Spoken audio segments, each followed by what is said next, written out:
نحمده ونصلي ونسلم على سيدنا ومولانا محمد نبي الأمين المكين الكريم الرؤوف الرحيم. أما بعد فأعوذ بالله من الشيطان الرجيم. بسم الله الرحمن الرحيم. قال الله تبارك وتعالى في القرآن المجيد: واصبر نفسك مع الذين يدعون ربهم بالغداة والعشي يريدون وجهه ولا تعد عيناك عنهم. صدق الله مولانا العظيم. إن الله وملائكته يصلون على النبي يا أيها الذين آمنوا صلوا عليه وسلموا تسليما.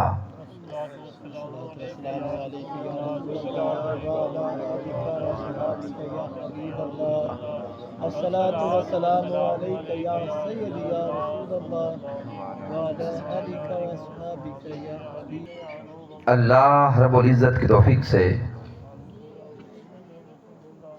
اور تاجدار کائنات صلی اللہ علیہ وآلہ وسلم کے نعرین پاک کے تصدق سے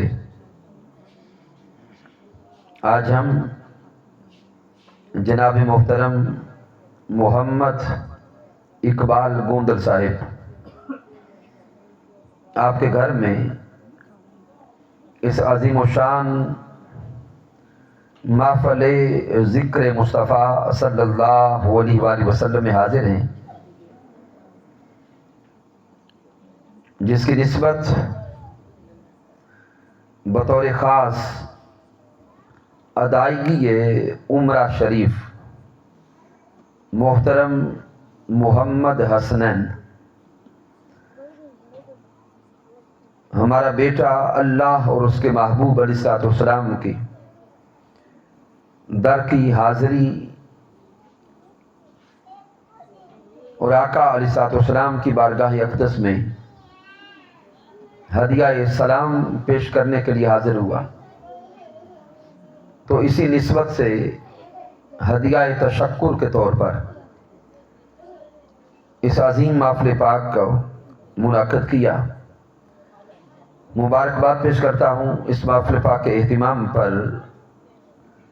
خاندان کے جمیع احباب کو، محترم محمد حسن صاحب، محمد حسنین صاحب، محمد ناظم صاحب اور خاندان کے جمیع افراد۔ اور آج کی محفل پاک میں چونکہ اقبال صاحب نے بتایا کہ ہماری مائیں بہنیں اور بیٹیاں بھی پردہ میں محفل پاک کو سماعت کر رہی ہیں، مالک کائنات محبوب علیہ السلام کے تصدق سے سب کا حاضر ہونا اپنی بارگاہ اقدس میں قبول فرمائے۔ سامعین محترم، چونکہ وقت مختصر ہو چکا، آج کی اس بزم کے لیے ماہ ربیع الثانی کی نسبت سے جس موضوع کا انتخاب کیا ہے وہ ہے شان اولیاء، اور بطور خاص شان حضور غوث العظم رضی اللہ تعالی عنہ۔ اور آپ احباب کو علم ہے کہ مجھے جب بھی اپنے علاقہ میں بطور خاص آپ کے ساتھ گفتگو کا موقع ملتا ہے تو کسی خاص جہت کے ساتھ اور کسی خاص موضوع کے ساتھ آپ کی بارگاہ میں حاضر ہوتا ہوں، تاکہ ذہنی اور فکری بگاڑ کو قرآن و حدیث کی روشنی میں بہتر کرنے کی کوشش کی جائے۔ آج اس موضوع کو اس لیے چنا چونکہ ذکر اولیاء اور شان اولیاء کی نسبت سے اس دور میں ہمارے معاشرے میں 3 طرح کے نظریات سامنے نظر آنے لگ گئے. 3 طرح کے افکار آپ معاشرے میں دیکھ رہے ہیں.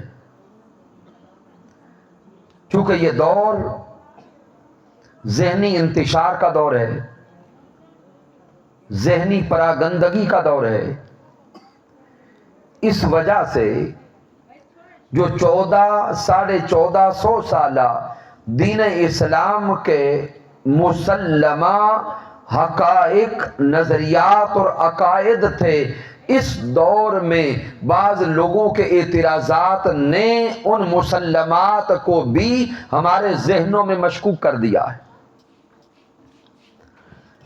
شان اولیاء کے اعتبار سے 3 طرح کے نظریات آپ کے سامنے ہوں گے. ایک نظریہ اور فکر وہ نظر آ رہی ہے معاشرے میں کہ ایک طبقے نے کلیاتاً اولیاء کا انکار کر دیا، اور یہ لوگ اتنے بے باک ہوتے نظر آ رہے ہیں کہ انہوں نے جہاں تک کہنا شروع کر دیا ہے کہ نہ ہی اولیاء ہیں نہ اولیاء کا کوئی وجود ہے، معاذ اللہ. تو گویا اس ایک طبقے نے ولایت کا بھی انکار کر دیا اور اولیاء کا بھی انکار کر دیا.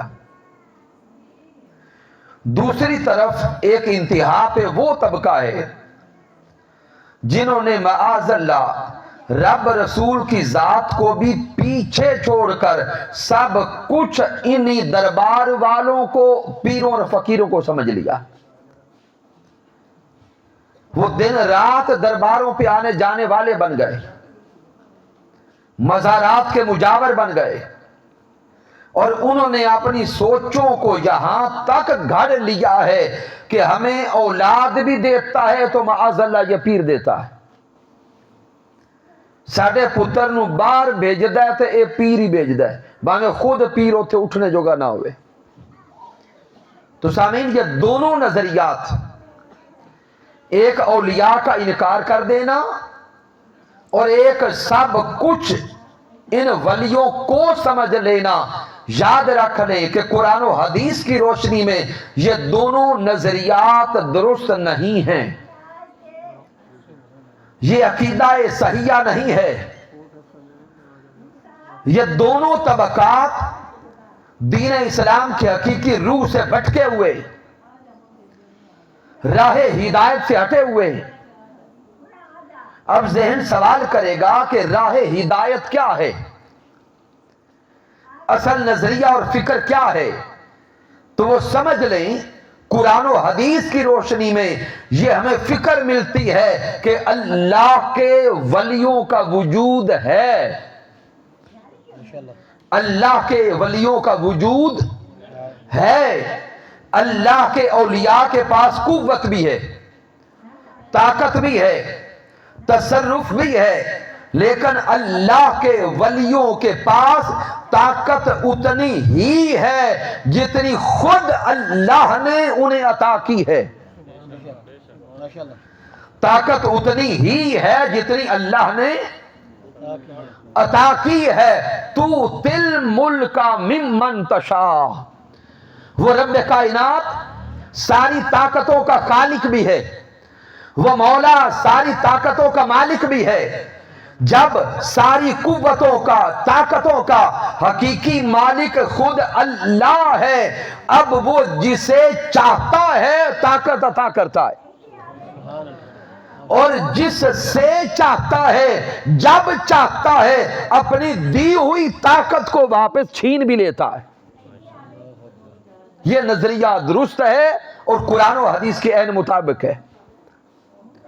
تو جب سامعین محترم یہ پہلا ایک فکری نقطہ سمجھ گئے، اب آئیے قرآن مجید کی روشنی میں مقام اولیاء کو سمجھیں. قرآن مجید فرقان حمید میں 70 مقامات پہ لفظ ولی آیا ہے. کتنے مقامات پر؟ قرآن مجید میں 70 بار لفظ ولی آیا. آج میرا یہ موضوع نہیں کہ لفظ ولی کا معنی کیا ہے یا مفہوم کیا ہے، لیکن صرف اتنا راز عرض کرنا چاہتا ہوں کہ جب رب کائنات قرآن مجید میں 70 بار لفظ ولی لاتا ہے تو ولی کوئی تو شے ہے جس کا ذکر میرا رب 70 بار قرآن میں کرتا ہے. وہ ولی کیا شے ہے آج یہ موضوع نہیں. پھر سامعین محترم، قرآن مجید فرقان حمید کی ایک پوری سورت میرے اللہ نے اپنے اولیاء کے نام پہ اتاری ہے. قرآن کی ایک پوری سورت اولیاء کے نام سے اتاری ہے، اولیاء کی نسبت سے اتاری ہے. یہ قرآن مجید کا 15واں پارہ ہے، سورت کا نمبر 18 ہے اور سورت کا نام ہے سورۃ الکہف. نام کیا ہے؟ سورۃ الکہف. آپ باشعور چہرے مجھے نظر آ رہے ہیں، غور کریں قرآن مجید پر. اس سورت کی 110 آیات کریمہ ہیں. کتنی ہیں؟ 110 آیات مبارکہ. ان 110 آیات کریمہ میں سے اصحاب کہف کا ذکر کم و بیش 20 آیات کریمہ پہ مشتمل ہے. اب غور طلب نقطہ یہ ہے کہ اصحاب کہف کا ذکر تو 20 آیات کریمہ میں مکمل ہو گیا. 110 میں سے 20 نکالیں، پیچھے کتنی بچتی ہیں؟ 90 آیات کریمہ. ذکر اصحاب رسول کا علاوہ بھی اسی صورت میں. پھر اسی صورت میں حضرت موسیٰ علیہ السلام اور حضرت خضر علیہ السلام کا واقعہ موجود ہے. اسی صورت میں اختصار کے ساتھ حضرت آدم علیہ السلام کا واقعہ موجود ہے. اسی صورت میں فرشتوں کا ذکر ہے. اسی صورت میں ایمان کی صفات کا بیان ہے. گویا اس پوری صورت کا مطالعہ کریں گے تو 1 درجن سے زائد موضوعات اللہ نے اسی صورت میں بیان کیے.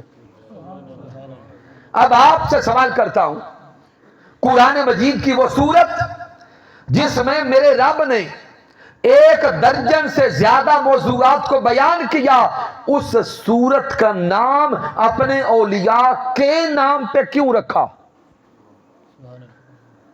اسی صورت میں جب موسیٰ علیہ السلام کا ذکر ہے، موسیٰ علیہ السلام نبی ہیں، اصحاب کہف نبی نہیں ہیں.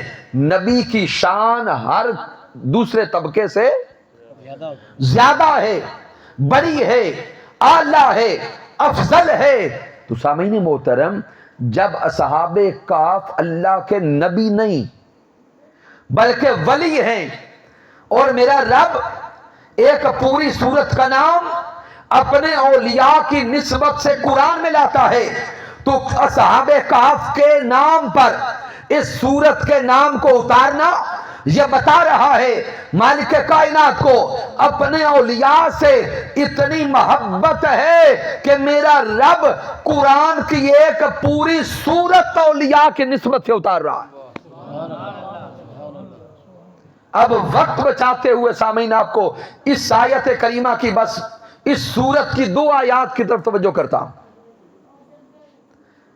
اس سورت کی وہ 2 آیات مبارکہ بڑی متوجہ طلب ہے کہ جب اصحاب کہف اس ظالم جابر بادشاہ سے بچنے کے لیے غار کی طرف چل پڑے، تفسیر قرطبی کو پڑھیں، تفسیر خازن کو پڑھیں، حضور شیخ الاسلام ڈاکٹر محمد طاہر القادری مدہ ذلہ علی آپ کی کتب کو پڑھیں، خطابات کو سنیں، تو سامعین محترم یہ نکتہ سمجھ آتا ہے کہ جب وہ اللہ کے ولی غار کی طرف چلے تو راستے میں ایک کتا ان کے پیچھے چل پڑا. کیا؟ کتا اللہ کے ولیوں کے پیچھے چلا. اللہ والوں نے کتے کو پتھر مارے. وہ کتا رب کی بارگاہ میں عرض کرتا ہے، مولا مجھے ایسی زبان عطا کر کہ میں تیرے ولیوں سے کچھ باتیں کر لوں.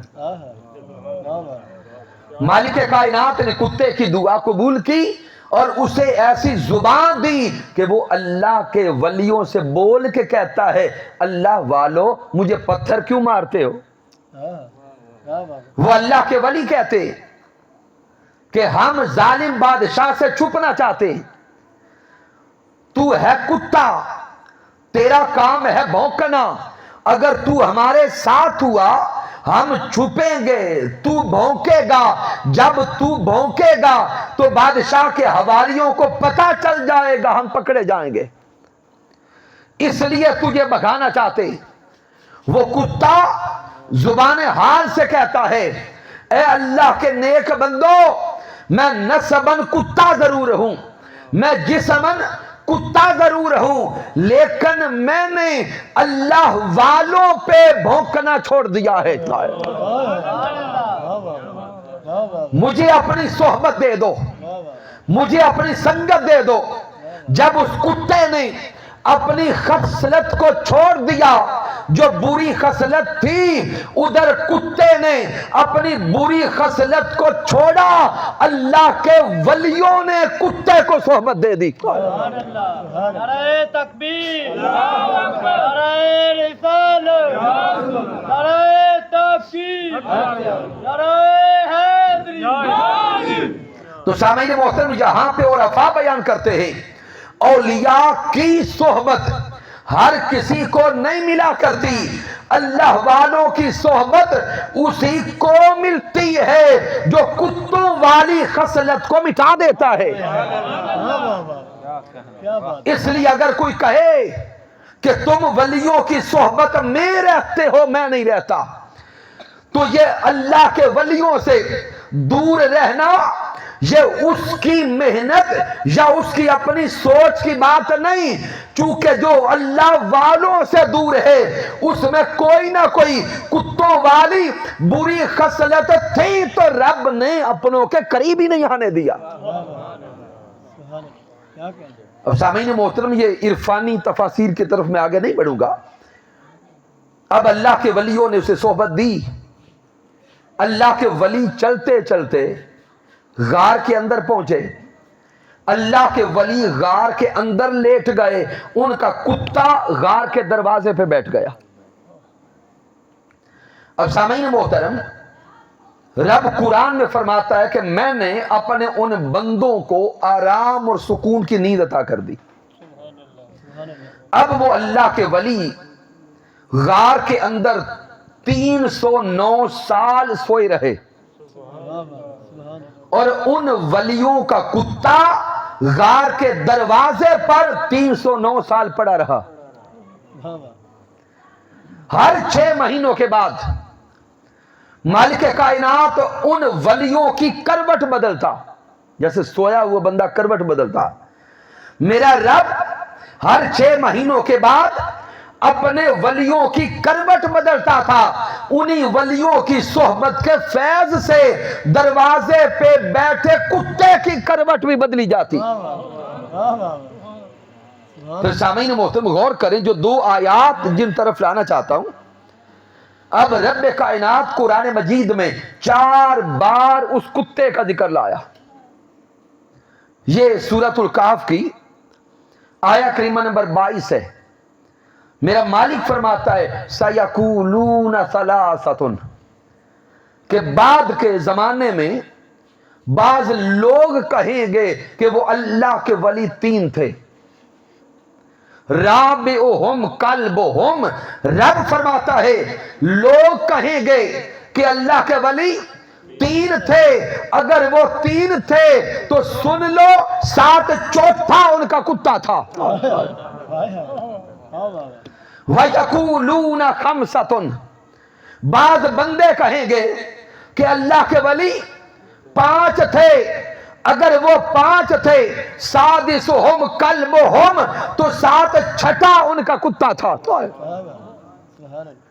وَيَقُولُونَ سَبْعَةٌ, بعض لوگ کہیں گے کہ اللہ کے ولی 7 تھے, وَثَامِنُهُمْ كَلْبُهُمْ, اگر وہ اللہ کے ولی 7 تھے تو سن لو رب کہتا ہے کہ 8واں ان کا کتا تھا. نعرہ تکبیر, نعرہ رسالت, نعرہ تحقیق, نعرہ حیدری. سامعین محترم, اب آپ سے سوال کرتا ہوں، غور تو کریں، مالک کائنات اس مقام پہ بار بار کتے کا ذکر کیوں لاتا ہے؟ اور صرف یہاں ہی نہیں، ایک اور آیت کی طرف توجہ کریں۔ اب اللہ والوں کا کتا غار کے دروازے پہ بیٹھ گیا۔ آج کے دور میں لوگ کتے پالنے والے لاکھوں لاکھوں روپے کے کتے لاتے ہیں، مہنگا سے مہنگا ترین کھانا کھلاتے ہیں، اس کے باوجود وہ کتا اٹھتا کیسے ہے، بیٹھتا کیسے ہے، چلتا کیسے ہے، اس پر کبھی کسی نے دھیان نہیں دیا۔ لیکن یہاں توجہ کریں، اللہ والوں کا کتا غار کے دروازے پہ کیسے بیٹھا تھا، رب یہ قرآن میں بیان کرتا ہے۔ میرا مالک فرماتا ہے وَقَلْبُهُمْ باسطٌ ذراعیہ بالوسید، کہ ان اللہ والوں کا کتا غار کے دہنے پر اگلے دونوں بازو سامنے پسار کے بیٹھا تھا۔ تو سامعین، آج رات سونے سے پہلے لیٹے ہوئے سوچئے گا ضرور، کیا قرآن اس کتے کا ذکر کرنے آیا ہے؟ کیا قرآن یہ بتانے آیا ہے کہ وہ کتا کیسے بیٹھتا تھا؟ نہیں، قرآن تو اترا ہے ہدایت انسانی کے لیے، ھدی للناس ھدی للمتقین۔ یہ قرآن رب کائنات نے اتارا ہے ہدایت انسانی کے لیے۔ اب ذہن سوال کرے گا مولا پھر بتا تو صحیح کہ ان آیات میں تیری طرف سے ہدایت کا میسج کیا ہے؟ یہاں کون سا میسج اور پیغام ہدایت دے رہا ہے؟ تو ائمہ تفسیر کو پڑھیں، کئی حکمت اور راز سمجھ آئیں گے، لیکن ایک موٹا سا نقطہ سمجھ آتا ہے۔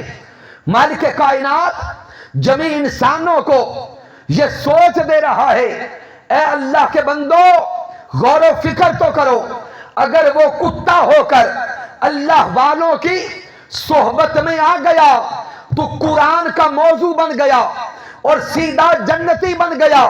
اگر کتا ولیوں کی صحبت میں آ کر قرآن کا موضوع بن سکتا ہے، جنتی بن سکتا ہے، اے انسانوں پھر تم جب ولی کی صحبت میں جاؤ گے رب کائنات تم کو بدرجہ اولا سیدھا جنتی بنا دے گا۔ سبحان اللہ، نعرہ تکبیر، نعرہ رسالت، نعرہ تحقیق، نعرہ حیدری۔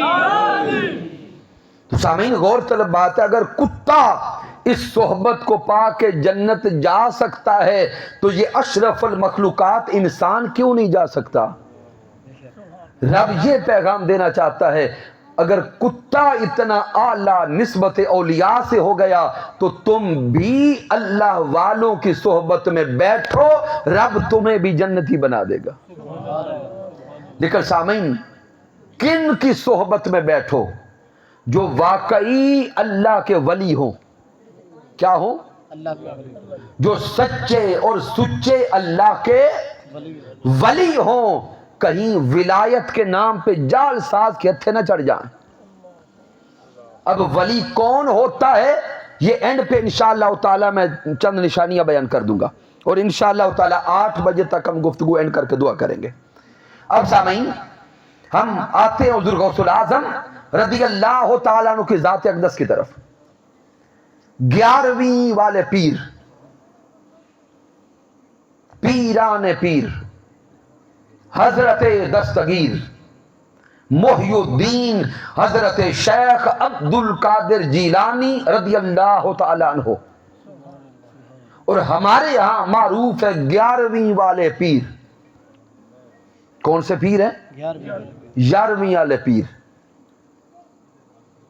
اس ماہ یعنی جو ماہ ربیع ثانی ہے، 11 ربیع ثانی کو آپ کا وصال ہے، اس لیے اس پورے مہینے میں بالخصوص ذکر اولیاء اور ذکر حضور غوث الاعظم ہوتا ہے رضی اللہ تعالی۔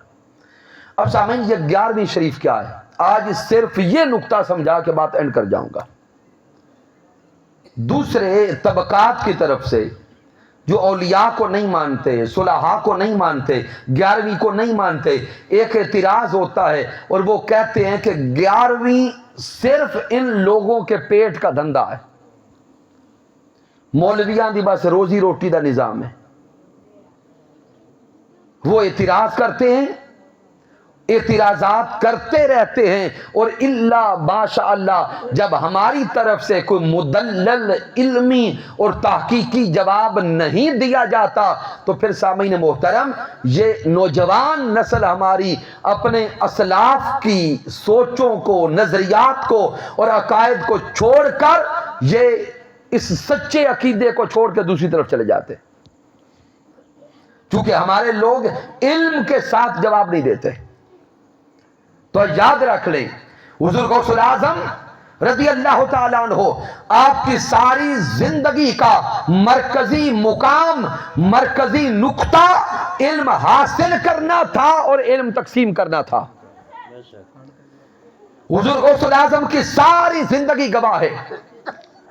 آپ کی ولادت سن 470 ہجری میں ایران کے علاقے گیلان میں ہوئی، جس کا قصبہ ہے جیلان، جس قصبہ کی نسبت سے آپ کو جیلانی کہتے ہیں۔ 470 ہجری میں آپ کی ولادت ہے۔ ابتدائی تعلیم آپ نے اسی اپنے قصبہ سے حاصل کی، اور حضور غوث الاعظم کے رضی اللہ تعالیٰ عنہ آپ کے سب سے اولین اساتذہ آپ کی ماں اور باپ ہیں۔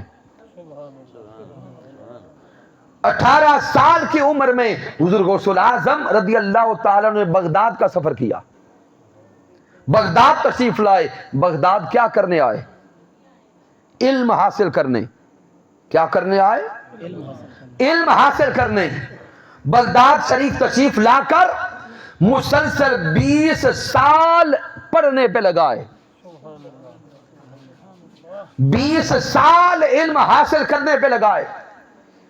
تو حضور غوث الاعظم رضی اللہ تعالیٰ عنہ کی زندگی کے پہلے 38 سال علم حاصل کرنے پہ گزرے۔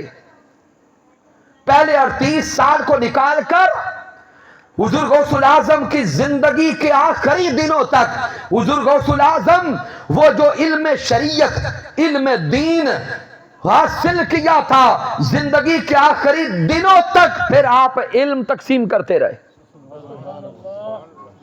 اور حضور غوث الاعظم کی ولایت، آپ کی کتبیت، آپ کی غوثیت کا راز بھی علم ہے۔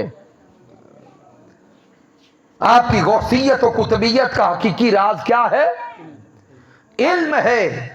حضور غوث الاعظم قصیدہ غوثیہ میں فرماتے ہیں درست العلم حتی صرت کتبا، آپ فرماتے ہیں کہ میں علم حاصل کرتا رہا، پڑھتا رہا، اور اسی علم کو حاصل کرتے کرتے علم نافع کی قوت سے مجھے رب نے غوثیت بھی عطا کر دی، کتبیت بھی عطا کر دی۔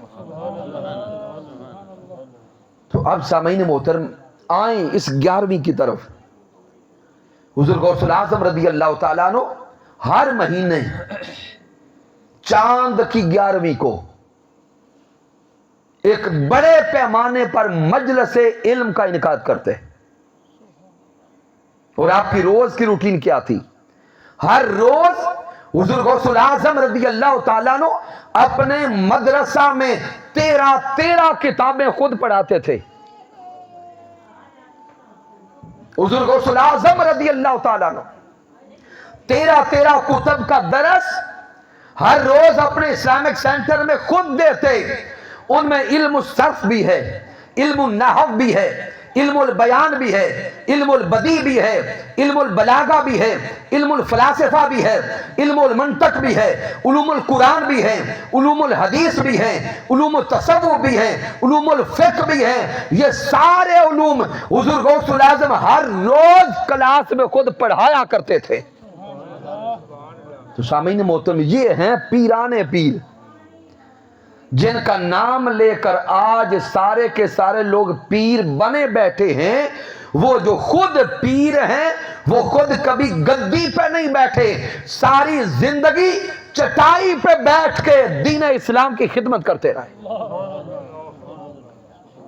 تو سامعین محترم، ہر روز 13 کتب پڑھاتے، پھر ہفتہ میں 3 دن مجالس ذکر ہوتی، ہر جمعرات، جمعہ اور پیر کی شب مجالس ذکر ہوتی، اور مہینہ میں ایک رات، ہر مہینے چاند کی 11ویں کو، ہر مہینے چاند کی 11ویں کو ایک بڑے پیمانے پر مجلس علم کا انعقاد ہوتا، جس میں دور و نزدیک سے 70 ہزار طلباء آپ کی مجلس میں بیٹھتے، اور حضور غوث الاعظم ساری رات بیٹھ کے قرآن و حدیث پڑھایا کرتے تھے۔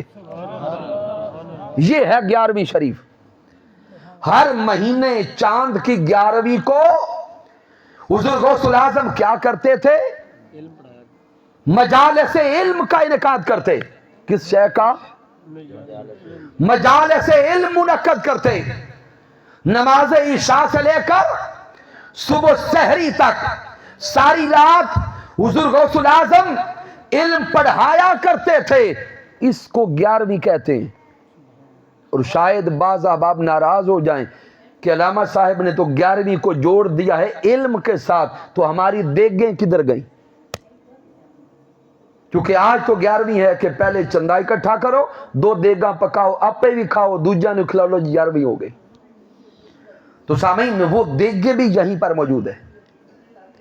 وہ لوگ جو دور و نزدیک سے 70 ہزار لوگ کم و بیش آتے تھے آپ سے استفادہ کرنے، علم حاصل کرنے، تو سامعین ان کے لیے رات کا کھانا اور سحری کا اہتمام وہاں پہ ہوتا تھا۔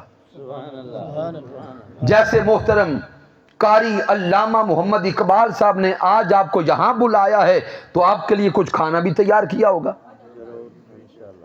تو اگر اقبال صاحب آج 14ویں 15ویں صدی میں آپ کو محفل میں بلا کے کھانا کھلا سکتے ہیں تو حضور غوث الاعظم تو بڑے پیر تھے، اے ساڈے پیر نے، تو حضور غوث الاعظم پیران دے پیر نے بھی، اقبال صاحب بھی ساڈے پیر نے، تو حضور غوث الاعظم پیران دے پیر نے۔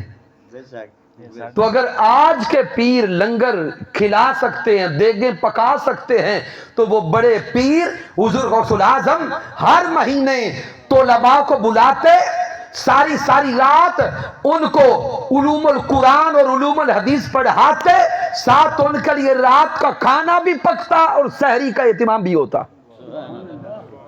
اب مجھے بتائیے کہ 60-70 ہزار لوگوں کے لیے کھانا جب پکائیں گے تو کیا 1-2 دیگاں تے ٹرکا دینا ہے؟ باقی ان کہنا مک گیا۔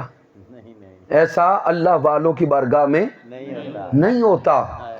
تو ایک طرف یہ 70 ہزار لوگ ساری رات بیٹھ کر حضور غوث الاعظم سے علم لیتے تھے، دوسری طرف ایک بہت بڑا لنگر خانے کا سسٹم تھا، ایک نظم تھا، ساری رات کھانا تیار ہوتا تھا۔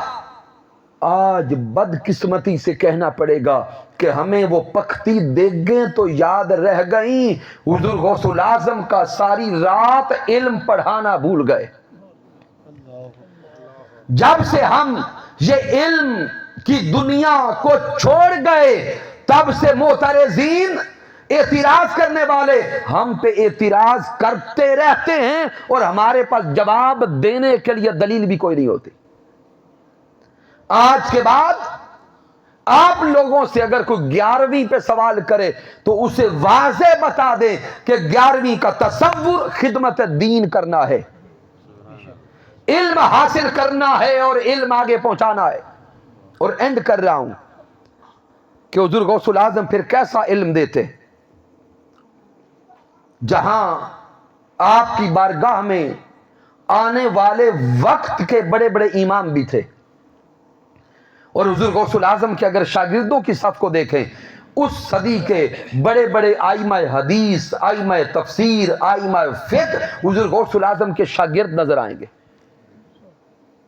ان میں ایک نام ہے حضرت امام یحییٰ بن نجاح رحمت اللہ تعالی علیہ۔ آپ امام لغت والادب ہے، اور آپ کو پتا ہے کہ جو امام لغت ہوتا ہے یعنی ادب پڑھنے والا، اشعار کو سمجھنے سمجھانے والا، اس کا زیادہ فوکس اور توجہ اشعار پر ہوتی ہے۔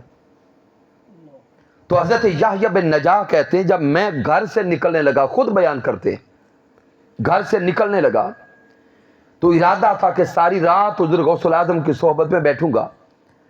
آپ کہتے ہیں میرے ذہن میں سوچ آئی کہ آج چیک کرتا ہوں کہ حضور غوث الاعظم کو شاعری کتنی آتی ہے، جو آپ نے ابھی نعتیں سنی اشعار کی صورت میں۔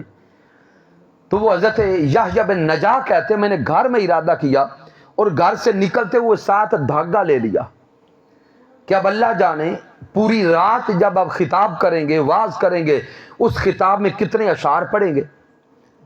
تو کہتے ہیں انگلیوں پہ گننا تو شاید مشکل ہو جائے، دھاگا لیا اور سوچا یہ کہ جب بھی کوئی شعر پڑھیں گے میں دھاگے میں ایک گرا لگاؤں گا، ایک گڈ ماراں گا، اور جب واپس گھر آؤں گا تو پھر وہ گرا گنوں گا، اور پھر گرا گن کے پتا چلے گا کہ حضور غوث الاعظم گفتگو کتنی دیر کرتے رہے اور اس میں اشعار کتنے کوٹ کیے، پھر اندازہ لگاؤں گا کہ آپ کو لغت سے کتنا لگا ہوا ہے۔ تو حضرت یحییٰ بن نجاح رحمت اللہ تعالی علیہ آ گئے حضور غوث الاعظم کی بارگاہ میں۔ حضور غوث الاعظم کی واعظ و نصیحت کی مجلس کا آغاز ہو گیا، خطاب شروع ہے۔ حضور غوث الاعظم جب بھی اپنے خطاب میں کوئی شعر بیان کرتے ہیں تو حضرت یحییٰ بن نجاح کیا کرتے ہیں؟ ایک گرا لگاتے۔ آپ نے دوسرا شعر پڑھا تو حضرت یحییٰ بن نجاح نے پھر گرا لگا لی، یہاں تک کہ حضور غوث الاعظم کا خطاب جاری ہے، علم کے موتی آگے بانٹتے جا رہے ہیں، معرفت کے موتی سننے والوں کو نصیب ہوتے جا رہے ہیں۔ حضور غوث الاعظم اپنی گفتگو میں کمال پہ تھے۔ حضور غوث الاعظم نے اپنے کلام کے دوران شعر پڑھا، آپ نے شعر پڑھا تو حضرت یحییٰ بن نجاح دھاگے میں گرا لگا رہے تھے۔ حضور غوث الاعظم بول کے کہتے ہیں اے یحییٰ بن نجاح میں تیرے دل کی گرا کھول رہا ہوں اور تو ہاتھوں سے پھر گرا لگا رہا ہے۔ حضرت یحییٰ بن نجاح کی حالت بدل گئی۔ جب ہزاروں کے مجمع میں یحییٰ بن نجاح کا نام پکارا گیا اور حضور غوث الاعظم نے حال بیان کیا تو یحییٰ بن نجاح کے من کی کیفیت بدل گئی، ہوش جاتی رہی، کھڑے ہوئے وجدانہ کیفیت میں آگے بڑھے، حضور غوث الاعظم کے قدموں میں گر کے کہتے ہیں یا شیخ عبد القادر جیلانی اب پردے اٹھائیں، ہمیں بھی اس بارگاہ تک پہنچا دیں جہاں سے آپ کو علم ظاہر بھی مل رہا ہے، علم باطن بھی مل رہا ہے۔ نعرہ تکبیر، نعرہ رسالت، نعرہ تحقیق، نعرہ حیدری۔ تو سامعین محترم پتہ چلا کہ حضور غوث الاعظم کی 11ویں یہ اصلاً علم حاصل کرنا ہے اور علم آگے تقسیم کرنا۔ اب آخری جملے دے رہا قرآن سے، مالک کائنات اصحاب کہف کا ذکر کر کے اینڈ پہ فرماتا ہے وَاصْبِرْ نَفْسَكَ مَعَ الَّذِينَ یدعون ربهم بالغداۃ والعشی۔ اللہ فرماتا ہے ان اولیاء کا ذکر تم نے سن لیا تو اے لوگو جس طرح اس کتے نے اپنے آپ کو اللہ والوں کی صحبت میں جمایا ہے تم بھی اپنے آپ کو اللہ والوں کی صحبت میں جما لو۔ اور آگے نشانی بیان کی کہ اللہ والے کون ہیں، اللہ والے کون ہیں۔ اللہ والوں کی پہلی نشانی یہ ہے کہ اللہ والے صبح و شام اللہ کے ذکر میں مست رہتے۔ یریدون وجہہ، اللہ والوں کی دوسری نشانی یہ ہے کہ اللہ والوں کی طلب ہمیشہ رب کی ملاقات ہے۔ اللہ والوں کی طلب ہمیشہ رب کی ملاقات ہے، اللہ والوں کی طلب ہمیشہ رب کا جلوہ ہے، اللہ والوں کی طلب ہمیشہ رب کا مکھڑا ہے۔ اللہ والے دنیا داروں کے جیبوں پر، مال پر، پیسوں پہ دھیان نہیں کرتے، جبکہ دنیا دار اللہ والوں کی صحبت میں جو بھی جاتا ہے اللہ والے اس کا بھی رشتہ اپنے مولا سے جوڑ دیتے۔ تو سامعین، ولی کی صفات عرض کرنے لگا ہوں کہ اللہ کا ولی کون ہے؟ جس کی نگاہ آپ کی جیب پر ہو وہ کبھی اللہ کا ولی نہیں ہو سکتا۔ جہاں دم کروانے جائیں، تعویذ کروانے جائیں، بیعت ہونے جائیں، جو آپ کے پیسوں پہ دھیان کرے وہ تو ابھی خود مال کا مرید ہے۔ مرید کہتے چاہنے والے کو، وہ ابھی دنیا کا مرید ہے۔ تو جو دنیا کا مرید ہے وہ آپ کا پیر کیسے بن سکتا ہے؟ تو اللہ کا ولی دنیا کا طالب نہیں ہوتا، رب کا طالب ہوتا ہے۔ دوسری نشانی، اللہ کا ولی کبھی جاہل نہیں ہوتا۔ اللہ کا ولی کبھی جاہل نہیں ہوتا۔ جو جاہل ہے وہ اللہ کا ولی نہیں، اور جو ولی ہوگا وہ جاہل نہیں ہوگا۔ پھر آقا علیہ الصلوۃ والسلام نے 3 نشانی اور بیان کی۔ میرے حضور نے فرمایا کہ جان لو کہ اللہ کا ولی کون ہے۔ آقا فرماتے ہیں اذا رؤوا ذکر اللہ، اللہ کا ولی وہ ہے جس کا چہرہ دیکھو تو اللہ یاد آئے۔ جس کا چہرہ دیکھیں اللہ یاد آئے، جس کی صحبت میں بیٹھے آخرت کی فکر لگ جائے، اور جس کی گفتگو سنیں ہدایت نصیب ہو جائے، وہ اللہ کا ولی ہے۔ اور جس میں یہ نشانیاں موجود نہیں، وہ ہوا میں اڑتا ہوا نظر آئے تب بھی اس کی بیعت نہ کرے، وہ کرتب دکھاتا ہوا نظر آئے تب بھی اس کے قریب نہ جائے۔ کیوں؟ وہ شبدہ باز تو ہو سکتا ہے، اللہ کا ولی نہیں ہو سکتا۔ اور محترم شاہد عمران چشتی صاحب موجود ہیں، نام لینا بہتر نہیں ہے۔ ہم ایسے لوگوں کو جانتے ہیں آپ کے معاشرے میں کہ جن کی شبدہ بازی اس عروج پر ہے کہ وہ ادھر پتر باہر گیا تو گڈی لے کے آ گئے، یہ میری گڈی بھر دے، میری دعا نل گیا۔ اگر نہ گڈی بھری تو پتر اتھو ہی واپس ہو سی۔ تو یہ ساری چیزیں یہ درست نہیں ہیں، اور یہ ولایت کی طرف لے جانے والی نہیں ہے۔ اللہ رب العزت کی بارگاہ میں دعا کرتے ہیں مالک کائنات محبوب علیہ الصلوۃ والسلام کے صدقے سے ہم سب کو عمل صالح کی توفیق عطا فرمائے۔ کی محمد سے وفات نے تو ہم تیرے ہیں، یہ جہاں چیز ہے کیا لوح و قلم تیرے ہیں۔ میں نے جو کچھ بیان کیا اگر اس میں کوئی کمی ہے، کوئی کجی ہے، کوئی غلطی ہے تو مجھ ناچیز کی طرف سے ہے، میرا مولا معاف فرمائے۔ اس میں اگر کوئی اچھائی اور کمال ہے تو اللہ کی عزت کی قسم میرا کوئی کمال نہیں، یہ اللہ کا کرم ہے، آقا علیہ الصلوۃ والسلام کی رحمت ہے۔ میرے قائد، میرے مربی، میرے استاذ حضور شیخ الاسلام ڈاکٹر محمد طاہر القادری مدہ ذلہ والی کی صحبت کا فیضان ہے۔ وما علینا الا البلاغ المبین۔